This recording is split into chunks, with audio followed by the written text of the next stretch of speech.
Hi everyone, my name is Kris Ruby and I am the president and founder of RubyMediaGroup, a public relations, content marketing, and social media agency. I'm so excited to be here with you again for the second year in a row for the Market Muse Content Strategy Collective Live. Today we are going to be talking about all things Web3, public relations, and content marketing, so let's get into it. But first, a few things about me and my background. As I mentioned, I am the CEO of RubyMediaGroup. I have 15 years of agency experience running an agency. I'm a content marketer, an agency owner, and a digital PR expert, as well as a national TV commentator on a number of different networks on all things social media and tech trends. My areas of expertise are in media relations, strategic PR consulting, crisis communications, online reputation management, and thought leadership and brand positioning.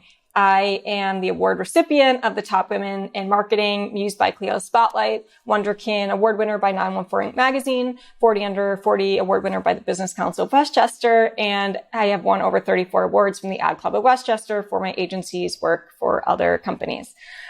We have so much to go over today, so let's just get into it. We're going to start with talking about metaverse marketing, then go into digital PR, content marketing, and SEO, IP protection in Web3, as well as Web3 identity creation and blockchain risks.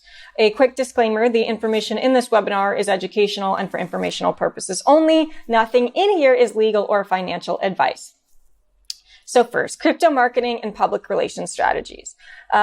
This presentation will include insider PR tips and growth hacks on brand marketing, crypto, and publicity in Web3. I have also written a CMO's ultimate guide to crypto, blockchain, and Web3, in which I link to at the end of this presentation, which will be available for free to anyone who is attending the webinar today. And so let's start. As blockchain technology and crypto became more mainstream, digital marketers have to incorporate AI and automation into their B2B marketing strategies and PR campaigns. So we've seen brands have filed metaverse trademarks. Brands are now buying virtual land in the metaverse.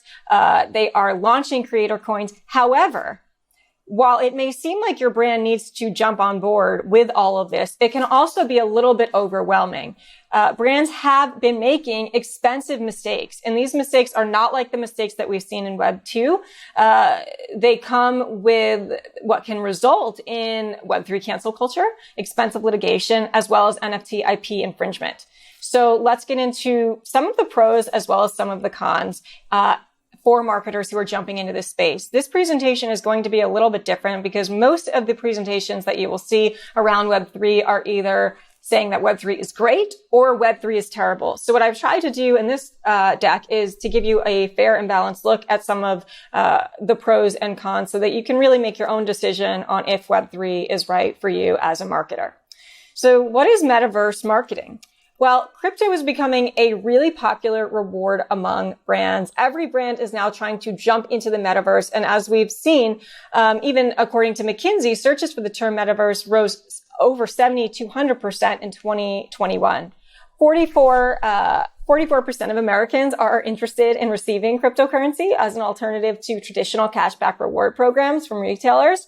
And what we're seeing is that branded NFTs, airdrops, crypto cashback, tokenized communities, and creator coins are integral components of a metaverse marketing strategy. But what is the metaverse? Well, the metaverse is something that's always on and it exists in real time. It's sort of an integration of immersive technology and immersive environments between AR and VR. So virtual identities, avatars. Here's a fun fact. Accenture is now training all of their new employees. So last year alone, that was 118,000 new hires in the metaverse as part of their onboarding initiatives. So we're seeing some major companies like Accenture diving, head first into all of this. But of course, there are going to be some risks with doing that. So first, let's talk about, marketing 2.0 versus 3.0. Traditional marketing brands rewarded consumer loyalty with a physical asset. So for example, a traditional gift card that you put in your very physical wallet that you walk around with in your bag. With crypto and Web3 marketing, brands are now rewarding consumer loyalty with a digital asset. So instead of a physical wallet, they have a digital wallet, which we will get into later on. So a metaverse marketing strategy, again, will include branded NFTs, airdrops, cashback, and creator coins. Now, what about PR 2.0 versus PR 3.0. Well, PR 3.0 is very different. You can now hold press conferences in the metaverse. You can have on-chain credentials in verification. A press pass can actually be in the form of a digital asset as an NFT, where press can have verified credentials and you can actually see who has that press pass on chain and who are the other members of the media who will be awarded the same token on chain. There is a greater likelihood of negative press coverage in PR 3.0 because more journalists are really skeptical of what they are seeing. And there's just more cynicism as well in terms of crypto in the space. Own media and a content strategy plays a much greater role in Web3. So what do I mean by that? Well, in Web2, typically you'd hire a PR firm like my agency where we would craft the narrative and we would pitch you to different media outlets. Web3 is a little bit different, where there's a greater emphasis on the brand crafting their narrative and placing that narrative in a place like Medium. For example, we're seeing a resurgence in Medium.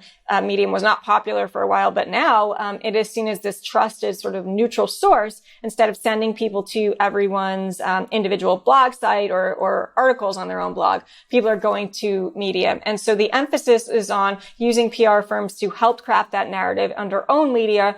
And then ideally the own media will be leveraged to secure earned media. So that is a fundamental paradigm shift that we're seeing. So the press ideally would be coming to you versus you going to them. However, you still would need a PR firm to help you in that process. It's just they're helping you with the owned version versus the earned version. So again, in traditional PR agency pitches the media and they focus on earned media in Web3. The PR agency is creating that content, and the owned media would turn into earned media. You also have proof of participation pubs. We're going to talk about that later on. The PR firm would be helping with Discord announcements, and they play a much greater role in community management. We also have a slew of new Web3 media outlets. I've only included 3 on here, but there are literally dozens of different Web3 media outlets, such as Bitcoin Magazine, Cointelegraph, CoinDesk. So there are much more trade outlets specifically in this area. And typically when a brand is working with a Web3 PR firm, these are the types of media outlets they want to secure coverage in. So what does all this mean and how will this change the future of PR? Well, I believe that reporting is going to change, and that in the future over the next decade, journalists are now going to be required to dig for information on different public ledgers. So things like Etherscan, Solscan, Polygon Scan, and I'm going to walk you through exactly what that means. But what it means is these are logs or ledgers of public transactions that people are making. And so reporters are going to know or need to know how to navigate through this vast amount of information in order to dig for facts for a story. And so I think that crypto forensics is going to play an integral role in the future of investigative journalism. So before we get into all of that, NFTs, what is an NFT?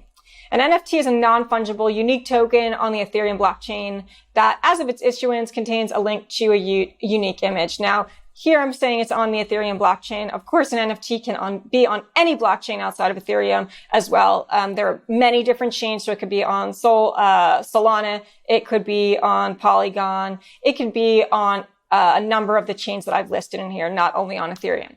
An NFT is a digital record or seal of authenticity, a digital certificate of ownership, and typically brands can do limited edition drops or create their own NFT collections.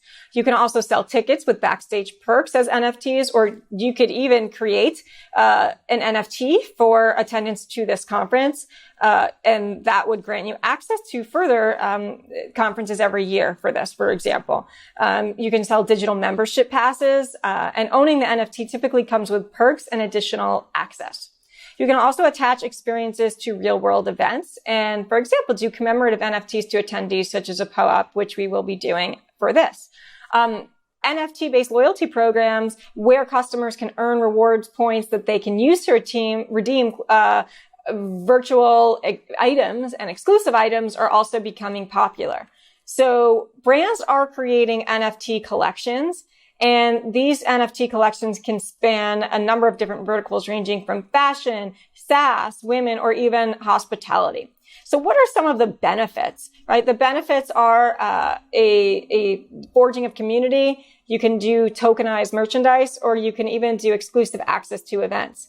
Now, we have seen, quote unquote, for Starbucks, we plan to create a series of branded NFT collections, the ownership of which initiates community membership and allows for access to exclusive experiences and perks. And that is directly from Starbucks. So they are entering into Web3. You can also shop perks if you own an NFT for access to a collection. So for example, this is a screenshot of ownership of something called BFF. If you own the NFT of their bracelet and then additional NFTs in their collections, you can actually use it to connect your wallet to shop perks. So this is an example here that if you connect your wallet and you, for example, have the specific trait that they have circled here, you could win a visit to Vayner headquarters in NYC. Next, if you have this specific trait that they're looking for, you could win this limited edition Ledger Nano S from them. And next, if you connect your wallet, you can be entered to win a travel club membership to the specific brand. So these are examples of how brands are entering into the NFT space. And so again, should brands consider NFTs as part of their 2022 marketing strategy? My answer is that it depends. Brands and corporations are jumping into NFTs head first. The ones that succeed, however, will focus on providing ongoing utility to NFT owners. NFTs are a great tool for building brand loyalty if you know what you're doing and you're able to do it right and have the correct team behind you to really keep the collection going, as we have just seen. However, someone needs to manage the ongoing perks and access and utility for these digital records of authenticity. Again, this is very different than taking a risk in Web 2, and I will explain why. NFT communities have identities that people can congregate around. For example, words you identify with, people are attached to words, and human nature is that you want to identify with things. And so the reason I say words is because we're going to now go into your content strategy and how can you create NFTs around content. Well, we are going to talk about how the future of publishing could change in the future and some of the decentralized platforms. This is called Ask Mirror, where you can now search this blockchain, and you can search, for example, here's another one, Clouded Vista. We're going to see search engines, emerge in all of these different blockchains. You can search through users, engagement, the different creator coins, perhaps even a DAO, decentralized autonomous organization, or you can search by the content or NFT. Another one here, right? This is, you can write and earn, Bitcoin. These are all decentralized and open source Web3 writing platforms, or, Mirror is another popular one. So what does this mean? What am I even talking about? Let's get into it. Decentralized content. The rise of decentralized content on blockchain platforms will substantially impact your content marketing strategy. How will it impact SEO? The truth is we don't know yet. One concern is that some of these things on blockchain aren't necessarily being searched by Google. Of course, that could change. Is it indexed? We don't know yet. It could be indexed, but we may be a long way away from seeing that happen. What does Web3 mean for the future of search if content on blockchain is not indexed? Well, that's a problem for you and your rankings. And I've talked to other people who've actually left WordPress and their content marketing strategy was on WordPress. They have moved to different chains like what I mentioned, and they have seen a significant drop in terms of being found for the terms that they want to rank for. Now, is that a short-term problem or a long-term problem? It could only be a short-term problem, and all of this could change in the future. However, these are things that you need to carefully consider before porting over your entire content marketing strategy onto any of these chains. NFTs will be attached to content and tokens that enable perks. And we have seen, for example, Mirror just launched something around that as well. Creators will be able to earn royalties for the writing that they put on chain. This is, both great and could also pose a problem for agencies and content creators, depending on how you structure those agreements with the writers that you work with. So that's something to consider as well. Branded NFTs will become essentially a public endorsement of someone's content, so of a brand's content. Sorry, I'm losing my voice. You can access exclusive content experiences through holding these NFTs, and the audience will have a greater level of participation in content production through voting mechanisms. You can create unlockable gated content in the form of NFTs as a content marketer. You can reward users with gated content.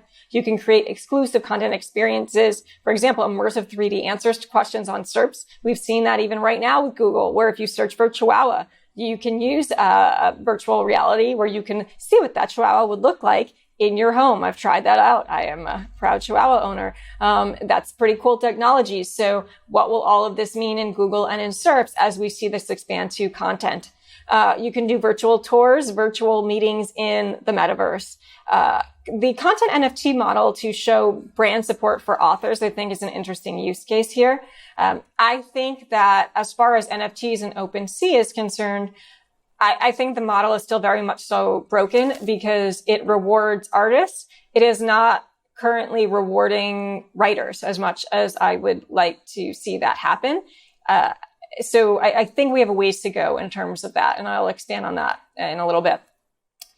One thing that has changed for content marketers that you need to know is in Web3, there is a push for community participation in an editorial content calendar and your content roadmap, meaning people want to participate in your strategy rather than just the CMO or VP of marketing or your PR firm or agency creating the content for you. People want to be rewarded with certain perks and tokens for voting on actually what your brand will write about next.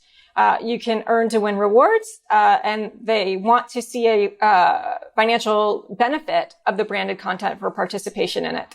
The community essentially votes on what you write next instead of the CMO. I would say that is one of the largest shifts.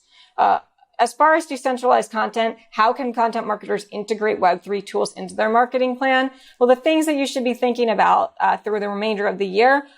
One, having a privacy first mindset. People want to control their data. They want to know exactly how that data is being used and how they can see a full report of that data. Blockchain timestamping tools, which I will get into, are really critical for content marketers because you can see using blockchain plugins every single timestamp or change that has been made to a piece of content, and that can be directly linked to WordPress, for example. Ownership model. So who owns the content? We're going to see a huge disruption in that. If you work with a stable of freelancers, is it the freelancer who is ultimately getting the royalty for that, or is it the brand?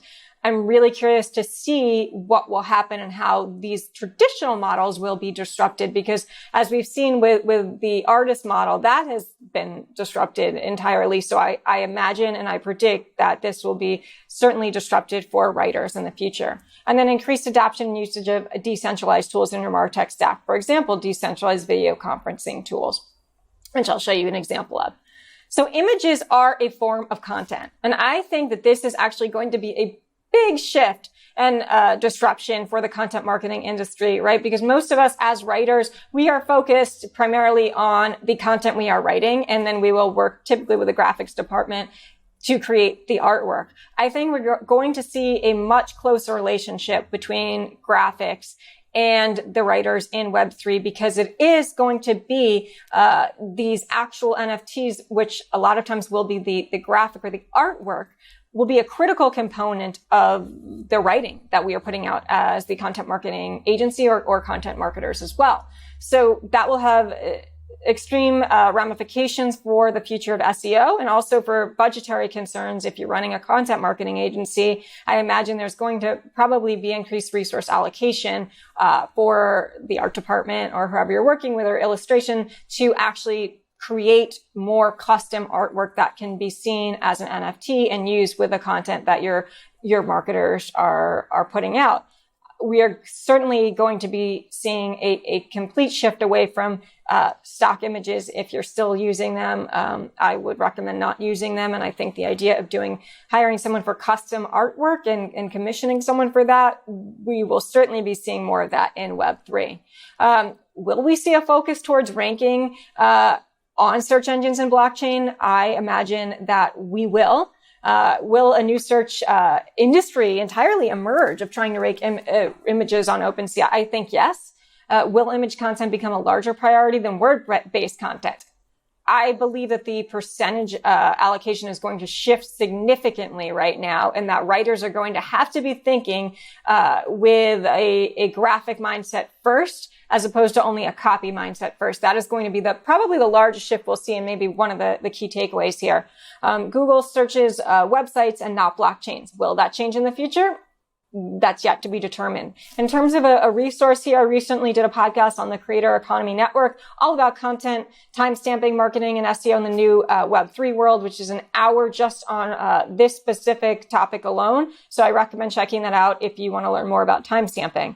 One of the things that I said is that blockchain timestamping is critical for business owners to increase trust and transparency with their audience. It's also helpful to show, in terms of an asset or IP protection, to show that you're the original content creator. And this is an example. This is a tool that I use called WordProof. You can see on EOS here. This is an example on blockchain of the actual transaction of what it looks like every time with the hash attached to it. Every time I make a change to what I'm doing, a piece of content on our site. So what does all of this mean? And I'm sorry I'm talking so fast, but I have a limited amount of time and so much to get through here. A public ledger will hold brands accountable to their words. However, brands must be careful about the content that they publish. Once it's posted on the blockchain, it can't be deleted. So you can delete it, but it's never truly erased. Okay, so let's talk about that again. You can delete it, but it is never truly erased. And that is, for example, the biggest change that Web 2 content marketers will need to understand about dabbling in Web 3. So let's get into what I believe is the most important component of this presentation, and perhaps what really differentiates this from other presentations in the space, because this is not a rah-rah jump into Web 3 presentation. It is, if you want to get involved in this, understand the risks that are involved. So there are inherent risks of participating in emerging ecosystems. The basis of blockchain is to create an immutable ledger that cannot be modified or deleted. What does this mean for content marketers? You won't control your content at the level you want to using an immutable system. It cannot be modified or deleted the same way that it can be in Web 2. Maybe you want to modify an article, or you publish something that's outdated and needs to be optimized or pruned by your agency. Perhaps your branding is stale and you don't want anyone seeing your old posts. You can hide old content, but you can never truly delete it. Some content marketers or SEOs are going to inherently have a huge issue with that. Posting every piece of content onto a blockchain or public ledger has benefits and risks attached. Every SEO, for example, can see the changes that you've made to your content. Also, this is a speculative investment asset class. So what does that mean? We'll get into what that means. There is a difference between a public versus a private transaction history. Now everyone can see your marketing strategy on chain forever. If you lose your key or seed phrase, or if the agency does and get locked out, you lose your investment and ability to hold the asset. That also means you use your investment in everything you did if you can never get back into it. And again, that's true for in-house resources as well as any external agencies that you've hired. So here are some things that have been overheard in the SEO water cooler. I'm prefacing this with the SEO water cooler because, again, these are comments from other SEOs in the space that can, neither be verified nor, confirmed or refuted at this point because these are SEO rumors. Brands must approach new technology with caution. Okay, so your rankings can drop from doing this. You could be locked out of your account forever. Well, that's not a rumor. Will Google treat crypto-based content differently? We don't know yet. However, when we look at some of the, as overheard on some of the SEO groups, Google has reportedly blacklisted some sites based on publishing speculative investment assets, and Google has reportedly penalized some crypto websites. Well, let's not forget here, YMYL, your money, your life. Now, we know that in the Google Quality Radar guidelines, YMYL content is going to be treated in a much stricter way than other types of content. Well, where do you think YMYL content for crypto content falls underneath YMYL? All right, so that is extremely important for content marketers to remember. Next, the other thing here is that content creators in Web3 look different, okay? I don't own this ape. This is a NFT as part of the Bored Ape Yacht Club. However, some of these, this picture right here can sell for a few $100,000. But does an ape have EAT? Does an ape have expertise, authority, and trustworthiness? I don't think so. right? So if this is the expert or the author of an article, as we're going to start to see when we talk about digital identity in Web3, more people are using avatars like this. But can that actually hurt your content strategy, right? The entire thing around EAT is that you trust who the author is because you know who that person is and they have credibility. Does this cartoon, does this ape have trust or credibility? Let's take another example. Here is my traditional corporate headshot on the left. That is me, a picture of me, Kris Ruby, right? Let's imagine this is the author of an article. Now, let's move from Web 2 to Web 3, okay? So my Web 3 picture in the middle is a avatar of me that I have used, right? So what does EAT look like for avatars? Who are you more likely to trust? Are you more likely to trust the picture on the left or the right? And if I start using the picture in the middle for everything, am I going to hurt my rankings on Google over time? We don't know yet, right? If Google knows the picture on the left as being an expert on specific topics, and Google has no idea who this person is, this avatar, I should say, not a person in the middle, right? Does that have the ability to actually tank my rankings? It is yet to be determined. I would certainly like to commission a study on that because I think it would be really fascinating. I would predict, yes, that unless you want to do an entire new content strategy around building up authority around each of these individual images or avatars for authors, I think that it certainly is a risk for your brand. And now, of course, we go all the way headfirst into Web3 in your digital identity, right? And so here, this is an NFT that I own on ENS domains, and which I purchased actually for the sake of this presentation, called contentmarketer.eth.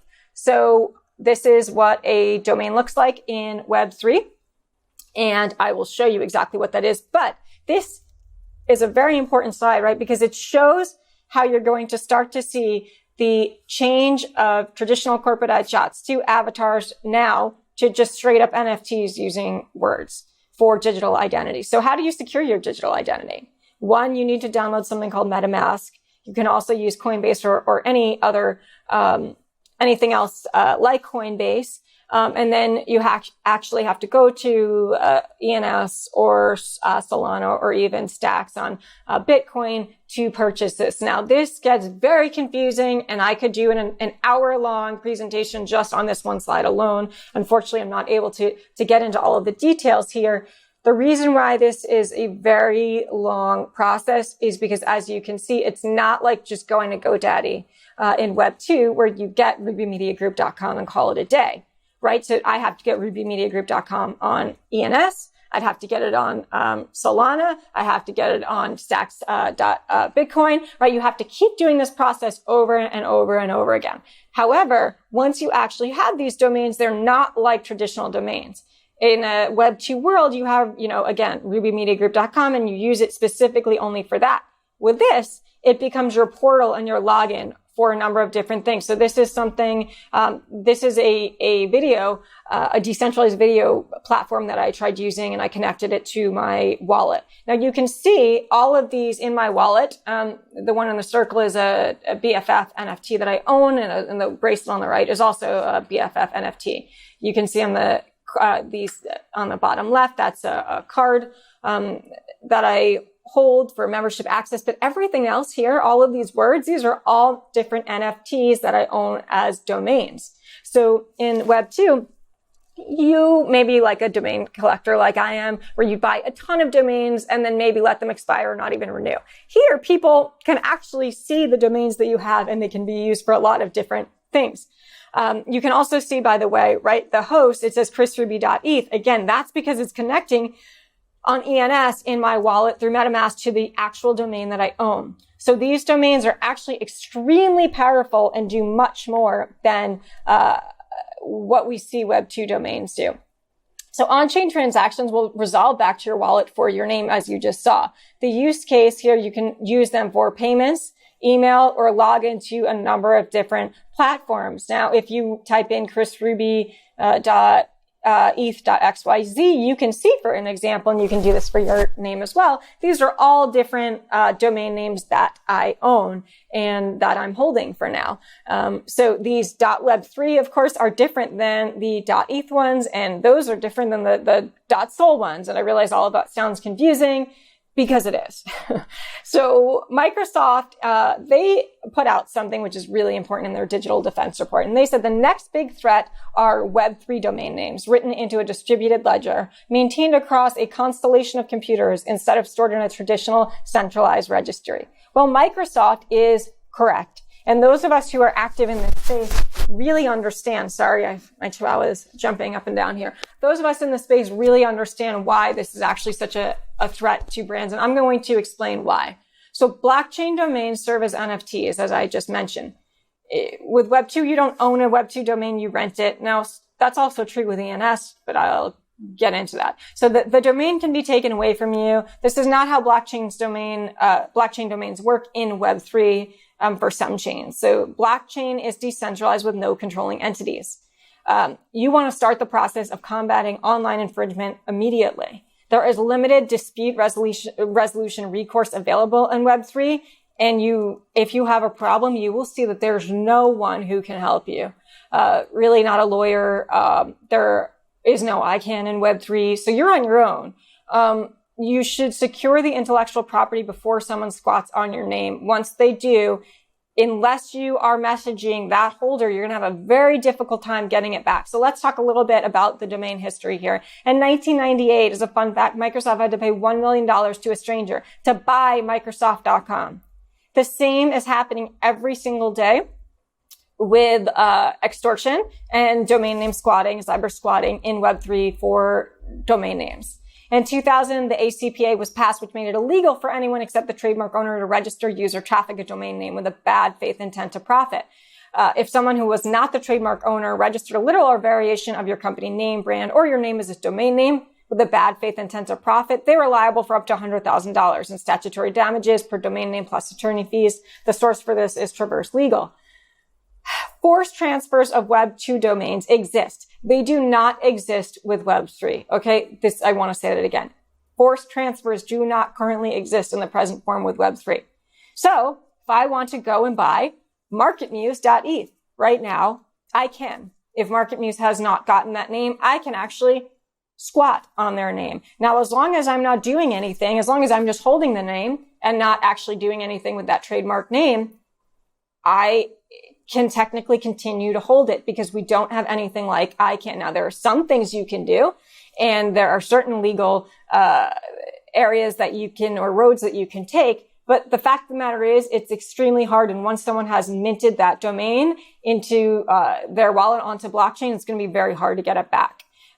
So courts and arbiters can order a transfer of a Web2 domain to your control. Right now, that doesn't really exist in Web3, and you're told that you're on your own, and good luck. Because all Web2 domains are controlled by ICANN, the Internet Corporation for Assigned Names and Numbers, as well as registries such as VeriSign, which controls DNS, and GoDaddy, they can rent domains to you for a period of years. So in the Web2 world, there are 3 companies involved in every Web2 transaction. That means these controlling entities can take a name from a cyber squatter and transfer it to the trademark owner. That doesn't happen the same way in Web3. Transfers of domain names occur only when the person who owns that wallet says, you know what? Okay, let's play ball. The transfer actually happens without any third-party involvement. So there's no GoDaddy, no escrows, no VeriSign. Web3 wallet owners hold private keys that execute that code. They control the ownership. Again, it's not the company that controls the ownership. It is that person once they take it. That is why if there's one key takeaway from this entire presentation for marketers, it's make sure that you own your name on all of these different chains, even if you don't want to do anything at all in Web3, because if you decide 5 years from today, just like this Microsoft story, right, you could be paying a lot of money to get back something which is rightfully yours to begin with. There's no intermediary which can arbitrate trademark infringement or take a Web3 domain away from a token squatter, unless you can actually show that they have bad faith intent to profit on the domain as a trademark owner. So ICANN will not help you. I know this. I have tried. GoDaddy or like something like GoDaddy or Unstoppable Domains or any of these companies, they won't help you. However, in their TOS, they do say that there are times they will take away a domain name from people, but when it comes to something, when you really want something back, they will not help you, right? There's no property owner, and once someone has minted it, you can't get it back. So there's very little control over that infringing domain. So only the wallet owner whose identity is represented by these string of random numbers can give that back or has the ability to give it back. So to recap, every brand marketer should consider making sure that their brand is protected in Web3. Secure your trademark and domain name before someone takes it. This process should be completed on numerous chains. It is extremely important. So let's talk about some of the risks in Web3. Since the start of 2021, over 46,000 people reported losing more than $1 billion in crypto to scams, according to a recent report from the FTC. The biggest issue in Web3 right now is that it's a lawless society. Web3 is filled with problematic legal issues that far expand beyond just these domain issues, particularly with trademark and copyright issues, data protection, ownership, IP transfer, also from agency to client. What does that look like? Most people who are engaged in this area haven't actually updated their contracts to really account for the IP protection of what this looks like when you work with an agency in Web3, because it's certainly not the same, and that agency may want to get royalties on their work. And if you're not updating your contracts, well, you can find yourself in legal battles over the next decade in this area. There's domain squatting, so you need a domain asset protection strategies. I predict that we will need laws on blockchain IP. We're going to need to see further guidelines from the FTC on crypto influencer disclosures. Many influencers in the space right now are just, blatantly not following the current FTC guidelines. And you know this because if you read through some of the class action lawsuits in this space pertaining to cryptocurrencies, which there are many right now, many people who are named as co-defendants in these lawsuits are actually people who, for example, have used Twitter to promote some of these different coins or other types of coins or assets or digital assets. They're being named in the lawsuits. So therefore, FTC guidelines have to be updated and enforced in this area. We also need to see an oversight board on crypto companies and domain and digital identities. My personal market predictions, airdrops will get abused as a new channel for customer acquisitions.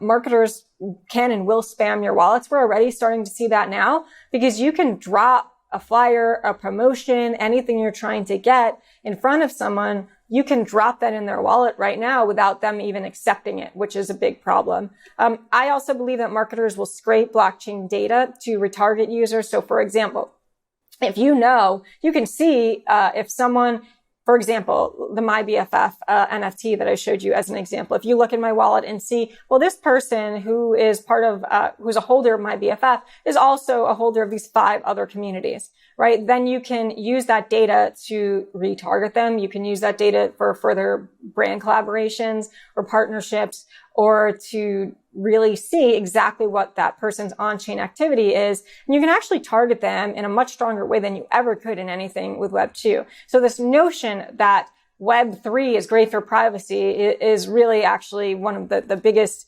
myths in Web 3. Web 3 is probably the worst thing that has happened to privacy. It's great for marketers, but for the individual users, it is not so great. Let's also talk about an example here. These are all images that I own.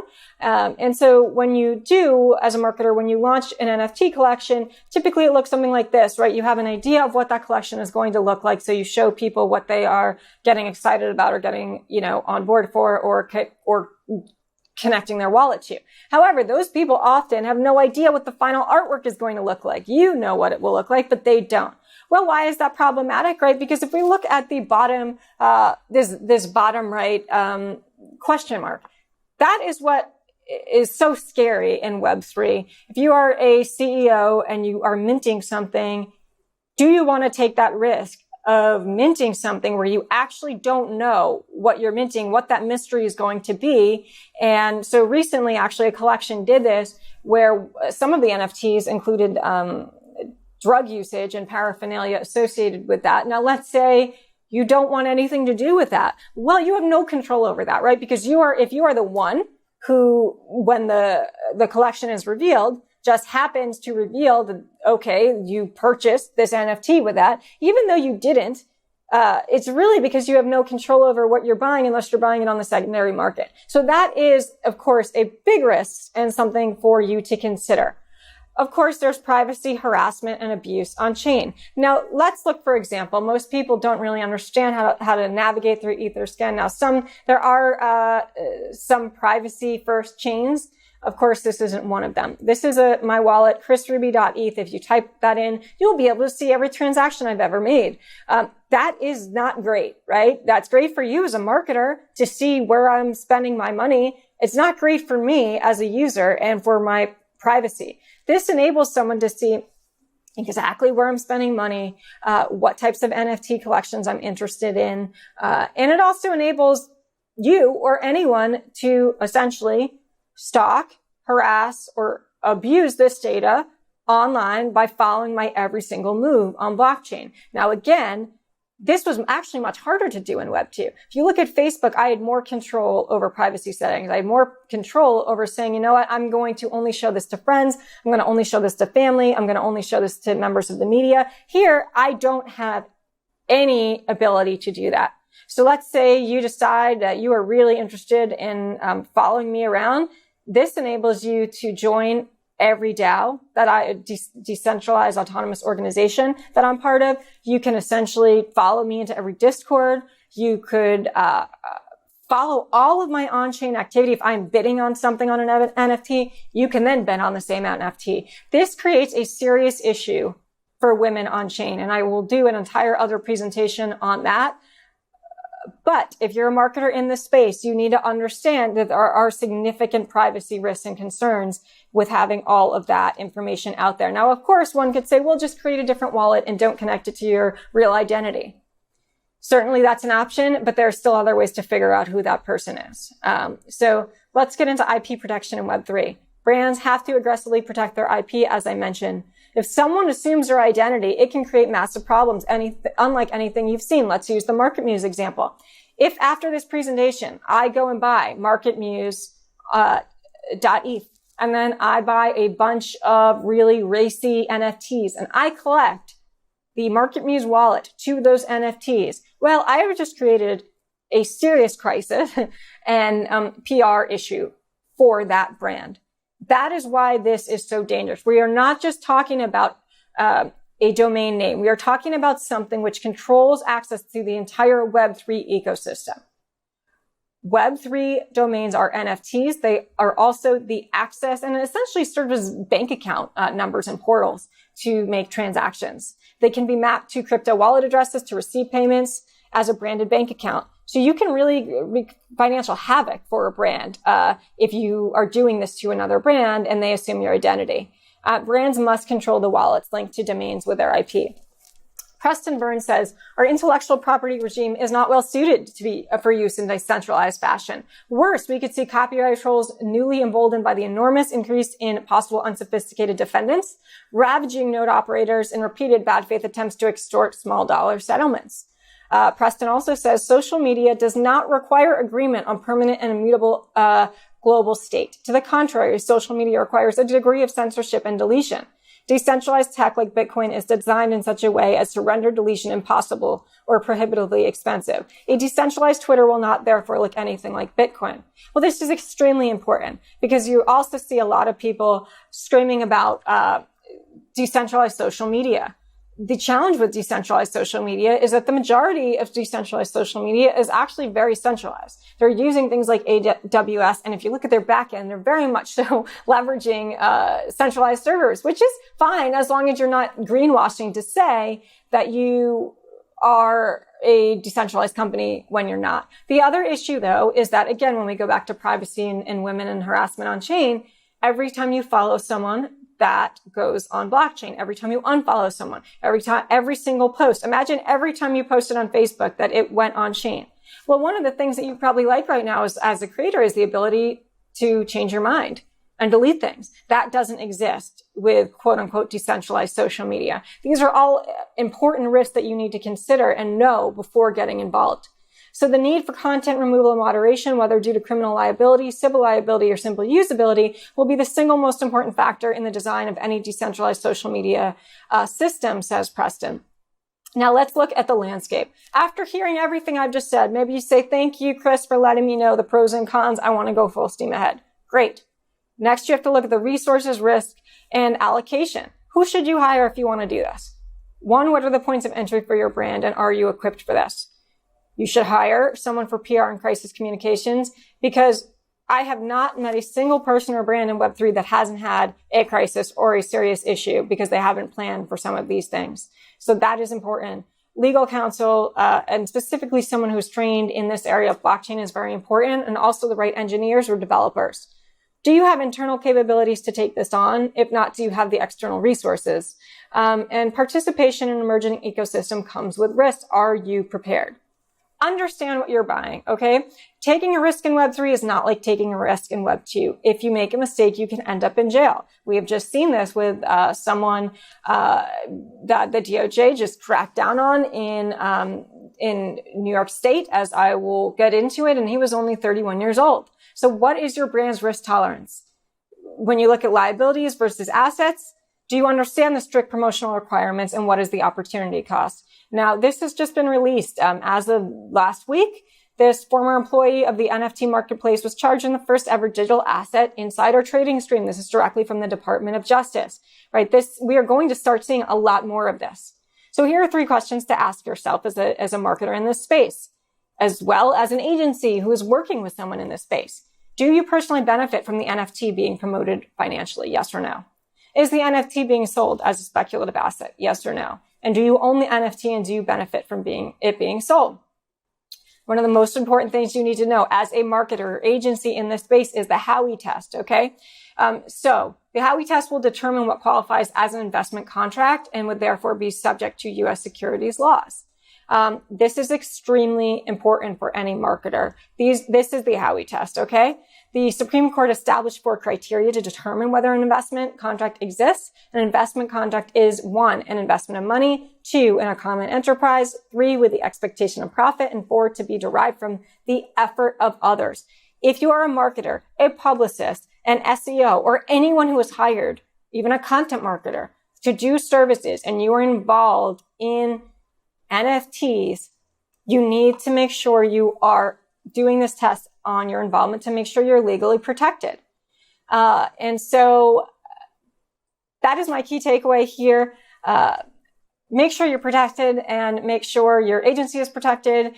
I am always happy to share other content on and insight on this. This is a guide I've written called Crypto PR, SEO, and Content Marketing. It's a free guide. You can read it at hi.switchy.io/cryptopr or visiting RubyMediaGroup.com. And finally, work with us. Proactively plan for risk for your brand before it is too late. We will help you with risk management, PR consulting, and risk mitigation strategies. We'll make sure your brand is protected to fend off a future PR crisis. We think of problems for you before you do and account for the worst case scenarios. We will help you with Web3 consulting for PR and brand strategy, crisis communications, PR consulting, or content marketing. You can reach me at kruby@RubyMediaGroup.com. And I just want to thank you for your time. If you enjoy this, shoot me a tweet. My Twitter handle is @SparklingRuby or @RubyMediaGroup. I would love to know if you found anything helpful from today's presentation. And finally, thank you for the sources who contributed to the research on this topic, including McKinsey, the Department of Justice, Traverse Legal, Investopedia, and the recent FTC report, as well as Preston Byrne. And thank you to Market News for asking me to speak again.